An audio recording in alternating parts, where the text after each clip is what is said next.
NDA கூட்டணியில் தொகுதி பங்கீடு முடியாத நிலையில் ஈரோடு கிழக்கு சட்டமன்ற தொகுதியில் தேர்தல் பிரச்சாரத்தை ஆரம்பித்தது அதிமுக.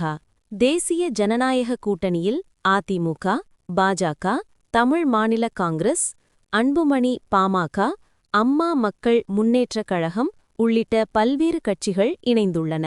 தமிழக சட்டமன்ற தேர்தலில் தொகுதி பங்கீடு குறித்து தொடர்ந்து பேச்சுவார்த்தை நடைபெற்று வருகிறது.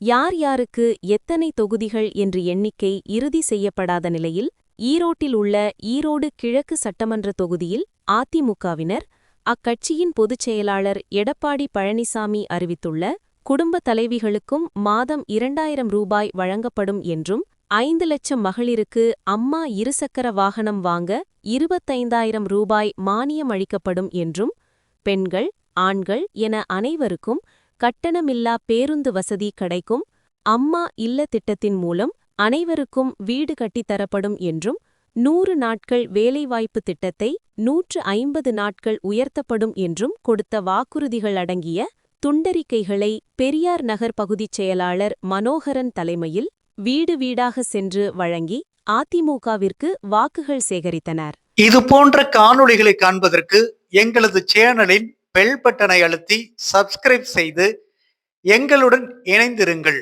மேலும் காணொளியை மற்றவர்களுக்கும் பகிருங்கள். எங்கள் சேனலை சப்ஸ்கிரைப் செய்துள்ளவர்களுக்கு எங்களது நன்றி.